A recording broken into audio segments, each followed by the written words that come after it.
करते हैं एक बार फिर से आपका हमारे चैनल एग्जाम सभा में। और आज हम एक one of the most important topic Nehru report के बारे में यहाँ पे डिस्कस करने वाले हैं।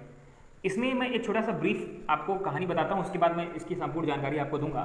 इसमें क्या हुआ कि अंग्रेजों ने जब साइमन कमीशन आया, साइमन कमीशन का बहिष्कार किया जा रहा था, तो अंग्रेजों ने भारतीयों को चैलेंज किया कि यदि आप में औकात है तो आप अपना खुद का संविधान बनाइए जिसमें सभी पार्टी राजी हों। कहने का मतलब कि उन्होंने ये चैलेंज किया कि एक ऐसा संविधान बनाओ जिसमें भारत के सभी वर्ग के लोग, सभी पार्टियां उससे राजी हों। तो उसी को एक्सेप्ट करते हुए मोतीलाल नेहरू के साथ सुभाष चंद्र बोस हो गए, जवाहरलाल नेहरू हो गए, इन सभी ने मिलकर के नेहरू रिपोर्ट को तैयार किया। तो इसी के बारे में आज हम डिस्कस करने वाले हैं। तो शुरू करते हैं आज का वीडियो। तो बैकग्राउंड समझ लेते हैं आखिर ये कैसे हुआ। जैसा कि मैंने बताया उसको समझते हैं। साइमन कमीशन 1928 में भारत आया था। वो आपका भारत सरकार अधिनियम 1919 में जो बना था, गवर्नमेंट ऑफ इंडिया एक्ट 1919 बना था, वो उसका रिव्यू करने के लिए आया था कि उसका कामकाज कैसा चल रहा है, उसमें कोई अमेंड करने की आवश्यकता तो नहीं है, उसमें कोई अन्य चीज़ जोड़ने की आवश्यकता तो नहीं है। लेकिन इसमें लोगों को दिक्कत इस बात से कि साइमन कमीशन जो है, जो कि भारतीयों के लिए कानून का देखरेख करने के लिए आया है, उसमें कोई भारतीय शामिल नहीं है। ये कैसा कमीशन हुआ है, हमारे लोगों पर ही कानून बनाते हो और हमारे लोगों को शामिल भी नहीं करते हो, तो ये नहीं चलने वाला था। इसीलिए लोगों ने इसका विरोध किया। Secretary of state of India जो लॉर्ड बिर्केनहेड था, उसने कहा कि भारतीय नेताओं को संविधान बनाने की चुनौती दे डाली। मतलब उस समय का secretary of state of India जो आपका लॉर्ड बिर्केनहेड था, उसने ओपन चैलेंज किया भारतीय नेताओं से कि अगर आप में दम है तो अपना संविधान बना के दिखाओ। ठीक है, तो बिर्केनहेड ने ये कहा कि उनको अच्छा मानते थे। बिर्केनहेड का मानना था कि भारतीय अपने लिए कानून नहीं बना सकते, उनकी क्षमता ही नहीं है कि वो अपने बारे में सोच सकें, अपने अधिकारों के बारे में सोच सकें, सबको मिला करके कानून बना सकें। इसीलिए उसने चैलेंज किया। नेताओं ने उसकी चुनौती स्वीकार कर ली। अब यहाँ से नेहरू रिपोर्ट की पटकथा तैयार होती है। तो मोतीलाल नेहरू के नेतृत्व में एक कमेटी बनाई गई। इसमें जवाहरलाल नेहरू को सेक्रेटरी बनाया गया। अन्य सदस्य जैसे अली इमाम, तेज बहादुर सप्रू, मंगल सिंह, MS एने, सुभाष चंद्र बोस, शोएब कुरैशी, GR प्रधान, ये कुछ लोग थे जो कि आपका मोतीलाल की कमेटी में थे और उन्होंने संविधान बनाने का काम शुरू किया। ड्राफ्ट कॉन्स्टिट्यूशन कमेटी में नेहरू रिपोर्ट कहा गया, क्योंकि जो ड्राफ्ट बनाता है वही सर्वे सर्वा होता है किसी भी संविधान का, जो प्रारूप तैयार करता है। जैसे कि हमारे देश के, हमारे संविधान का प्रारूप किसने तैयार किया है, तो ड्राफ्टिंग कमेटी का जो हेड होता है। जैसे कि इसमें आपका जो इस समय आपका जो संविधान है, तो उसका ड्राफ्टिंग किसने की थी, आपका खुद डॉक्टर भीमराव अम्बेडकर। इसीलिए उनको संविधान का पिता भी कहा जाता है। इसमें मैंने अलग से वीडियो बनाया है, आप जाकर के हमारे चैनल पर इस वीडियो को देख सकते हैं। फिलहाल इसमें समझिए तो नेहरू ने ड्राफ्ट तैयार किया था, इसीलिए इसको नेहरू रिपोर्ट के नाम से कहा जाता है। इसमें से कौन से नेहरू थे, मोतीलाल नेहरू, ठीक है, जवाहरलाल नेहरू के पिताजी मोतीलाल, इसमें फिलहाल दोनों लोग शामिल थे। जवाहरलाल नेहरू इसके सेक्रेटरी थे। 28 अगस्त 1928 को लखनऊ सेशन में रिपोर्ट को पेश कर दिया गया, मतलब एक संविधान बना करके पेश कर दिया गया।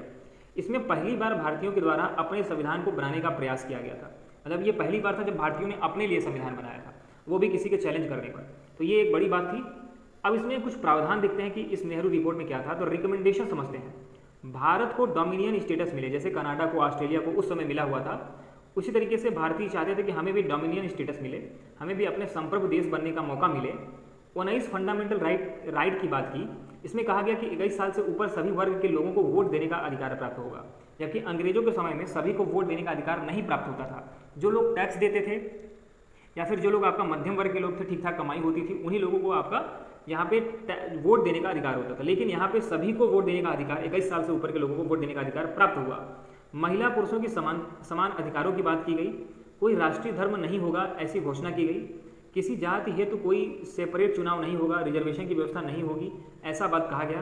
प्रदेशों के हिसाब से माइनॉरिटी को रिजर्वेशन की व्यवस्था प्राप्त होगी। कहने का मतलब है कि केंद्र में कोई फिक्स नहीं किया जाएगा कि कितना रिजर्वेशन दिया जाएगा। हाँ, ऐसा किया जाएगा कि जिन प्रदेशों में आपका मुस्लिम जो है आपका कम है, माइनॉरिटी में है, उनको अलग से रिजर्वेशन दिया जाएगा, चाहे वो मुस्लिम हो चाहे वो अन्य माइनॉरिटी हो। अब फेडरल फॉर्म ऑफ गवर्नमेंट बनाने की बात कही गई, जिसमें सेंट्रल जो है आपका, उसके पास ज़्यादा पावर रहेगी, प्रदेश के पास थोड़ी सी कम पावर रहेगी। गवर्नर जनरल जो है आपका संवैधानिक प्रमुख रहेगा, जो कि ब्रिटिश के द्वारा ही अपॉइंट किया जाएगा। फिलहाल ऐसी चीज़ें उन्होंने यहाँ पे रखी हैं। सुप्रीम कोर्ट को बनाने की बात इसमें की गई। भाषाई आधार पर प्रांतों के विभाजन की घटना भी तय की गई। भारत की भाषा जो है आपका देवनागरी, हिंदी, संस्कृत, तमिल हो गया, कन्नड़ हो गया, बंगाली, मराठी, गुजराती और अंग्रेजी को भी यहाँ पे लागू करने की बात कही गई।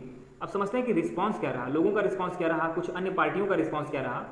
कम्युनल रिजर्वेशन पर बवाल और सवाल दोनों खड़े हो गए।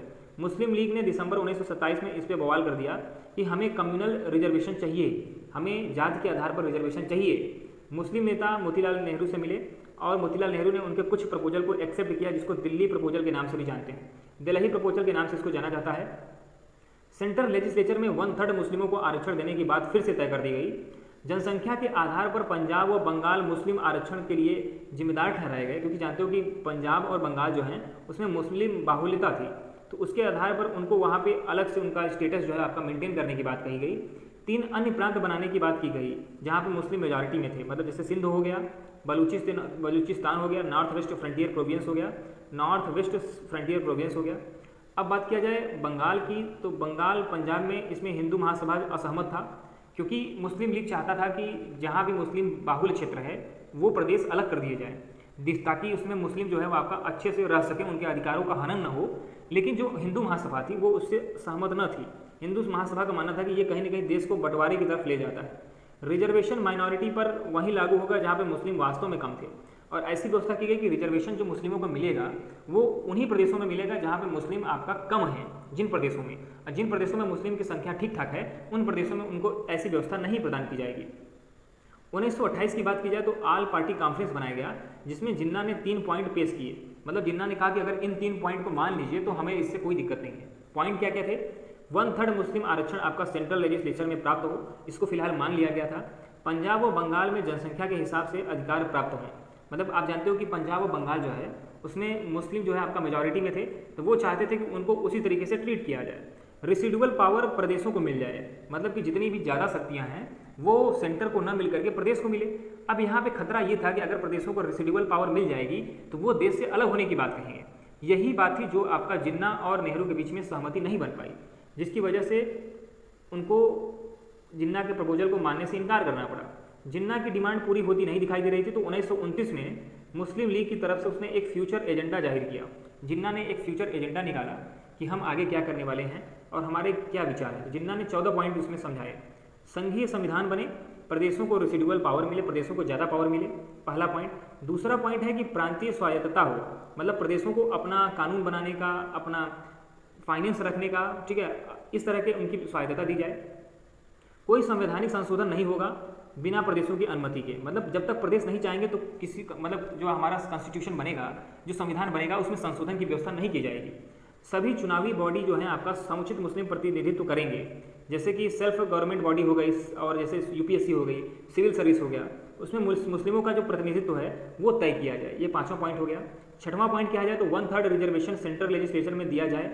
7वां पॉइंट जो है आपका 1/3 मुस्लिम रिजर्वेशन स्टेट व सेंटर में मंत्रिपरिषद में दिया जाए। 8वां जो पॉइंट है आपका सेपरेट इलेक्टोरल मुस्लिमों के लिए तय किया जाए। 9वां पॉइंट है कि 3/4 मेजॉरिटी के बिना किसी बिल को पास न किया जाए। अब यहाँ पे देखिए ट्विस्ट क्या है, 3/4 का मतलब 75% लोग आपका जब सहमत होते हैं तभी बिल पास हो, जबकि 33% तो मात्र मुसलमान रहेंगे, तो बिना मुस्लिमों के कोई भी बिल पारित नहीं होगा। ये दिमाग जिन्ना ने लगाया था। रीऑर्गेनाइजेशन कभी आपका ऐसे क्षेत्र में नहीं होना चाहिए जहाँ पे मुस्लिम आपका बाहुल्य हैं, जैसे बंगाल का क्षेत्र, पंजाब का क्षेत्र, वो प्रभावित ना हो। ये 10वां पॉइंट था। 11वां पॉइंट की बात किया जाए तो सिंध को बॉम्बे प्रांत से अलग कर दिया जाए। नॉर्थ वेस्ट फ्रंटियर जो प्रोविंस है और बलूचिस्तान है उसमें संवैधानिक सुधार किए जाएँ, उनको प्रदेश का दर्जा दिया जाए, और उन प्रदेशों को, जैसा उसने पहले ही कहा कि प्रदेश जो है उसके पास रेसिडुअल पावर रहे। पूर्व धार्मिक स्वतंत्रता उन सभी को प्राप्त हो, पूर्ण धार्मिक स्वतंत्रता, मतलब उनको धर्म, किसी भी धर्म को मानने का अधिकार प्राप्त हो। धर्म, संस्कृति, शिक्षा व भाषा को प्रोटेक्ट करने का अधिकार मुस्लिमों को प्राप्त हो। ये सभी बातें जिन्ना ने सुझाई। फिलहाल नेहरू रिपोर्ट जो है आपका सहमत नहीं हो पाया, क्योंकि उसमें सभी पार्टियां सहमत नहीं थी। फिलहाल इसमें काफ़ी कुछ चीज़ें क्लियर हो गई कि भारत का भविष्य क्या होने वाला है। इस वीडियो में फिलहाल इतना ही। आगे चलने वाले वीडियो में हम CR फार्मूला के बारे में डिस्कस करेंगे, इसको राजा जी फार्मूला के नाम से भी जानते हैं। तो अगली वीडियो में हम इस पर चर्चा करेंगे। इसी तरह के वीडियोस अगर आप देखना चाहते हो तो हमारे चैनल को सब्सक्राइब कर सकते हो। धन्यवाद।